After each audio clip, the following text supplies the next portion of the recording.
Құрметті педагогтер, білім беру ұйымына мұғалім болып жұмысқа орналасу үшін сіздерге педагогының бос немесе уақытша бос лауазымына конкурсқа қатысу қажет. Конкурсты білім беру ұйымы өткізеді. Бос лауазымдардағы әр педагогке сағат саны педагогтың 1,5 мөлшерлемесінен аспауы керек. Жаңа білім беру ұйымы ашылған кезде сондай-ақ оқушылардың белгілі бір контингенті жаңа білім беру ұйымына ауысқан жағдайда оқушы орындарының тапшылығы, осы сыныптарда сабақ берген және сыныптық басшылықты жүзеге асырған педагогтерді жұмысқа орналастыру конкурстық рәсімнен өтпей-ақ ауыстыру тәртібімен жүргізіледі. Конкурс кезеңдері. Білім беру ұйымы конкурс өткізу туралы хабарландыруды келесі платформалардың бірінде жариялайды. Интернет-ресурс, білім беру ұйымының немесе білім беруді басқару органының әлеуметтік желілердегі ресми аккаунттары, мемлекеттік органның ақпараттық жүйесі. Білім беру ұйымы конкурстың өткізілетін күні мен орнын айқындайды және конкурс комиссиясын құрайды. Бұдан әрі конкурсқа қатысуға ниет білдірген кандидаттардан құжаттар қабылданады. Кандидаттардың құжаттары Қазақстан Республикасы Білім және ғылым министрінің нөмірі 338 бұйрығы бойынша педагог лауазымдарының үлгілік біліктілік сипаттамаларымен бекітілген біліктілік талаптарына сәйкестікке қаралады. Конкурс комиссиясы қорытынды отырыс өткізеді. Конкурсқа қатысуға құжаттар 7 жұмыс күн ішінде қабылданады. Кандидат үшін құжаттар тізбесі. Конкурсқа қатысуға ниет білдірген кандидат конкурс хабарландыруында көрсетілген поштаға келесі құжаттарды электрондық немесе қағаз түрінде жібереді. Конкурсқа қатысу туралы өтініш, жеке басын куәландыратын құжат не цифрлық құжаттар сервисінен алынған электрондық құжат, идентификация үшін. Кадрларды есепке алу бойынша толтырылған жеке іс-парағы, нақты тұрғылықты мекен-жайы мен байланыс телефондары көрсетілген бар болса. Педагогтердің үлгілік біліктілік сипаттамалары мен бекітілген лауазымға қойылатын біліктілік талаптарына сәйкес білімі туралы құжаттардың көшірмелері. Еңбек қызметін растайтын құжаттың көшірмесі бар болса.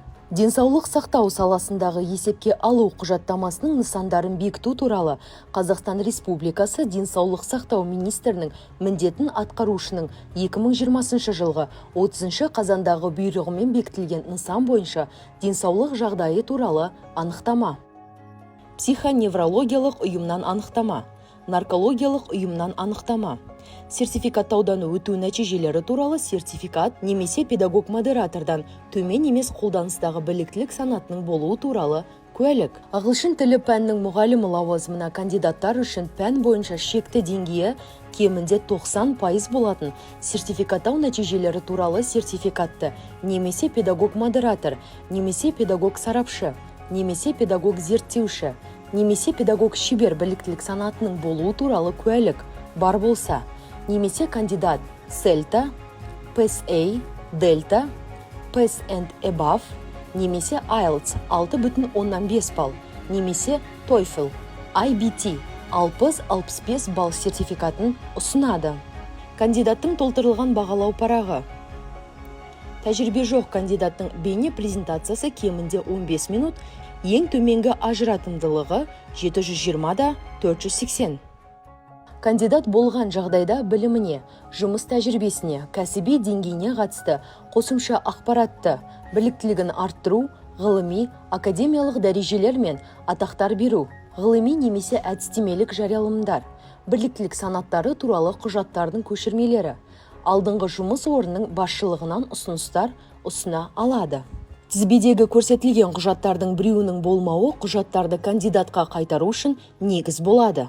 Білім беру ұйымы кандидаттың құжаттарын қабылдағаннан кейін 3 жұмыс күні ішінде сыбайлас жемқорлық, қылмыс және немесе қылмыстық құқық бұзушылық жасағаны туралы мәліметтердің болуы не болмауы туралы Қазақстан Республикасы Бас прокуратурасының құқықтық статистика және арнайы есепке алу комитетінің ақпараттық сервис арқылы құқықтық статистика және арнайы есепке алу жөніндегі уәкілетті органға немесе оның аумақтық бөлімшелеріне, сондай-ақ педагог мәртебесі туралы заңнаманы бұзу туралы сұрау салуды, білім беру саласындағы сапаны қамтамасыз ету аумақтық департаментке жолданады.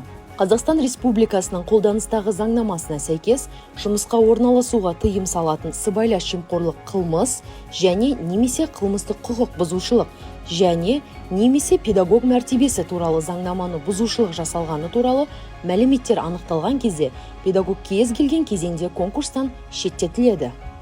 Комиссия құжаттарды қабылдау аяқталғаннан кейін 5 жұмыс күн ішінде кандидаттар құжаттарының бірліктілік талаптарына сәйкестігін қарайды.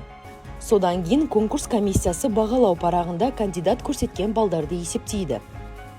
Ең көп балл жинаған кандидат конкурстан өткен болып есептеледі және білім беру ұйымының басшысына тағайындалуға ұсынылады. Балдар саны тең болған жағдайда кандидаттар әңгімелесуден өтеді, оның нәтижесі бойынша тағайындауға кандидат айқындалады. Педагогтердің үлгілік біліктілік сипаттамаларымен бекітілген және конкурстық комиссияның оң қорытындысын алған біліктілік талаптарына сәйкес келетін кандидатпен білім беру ұйымының басшысы еңбек шартын жасасады және жұмысқа қабылдау туралы бұйрық шығарады.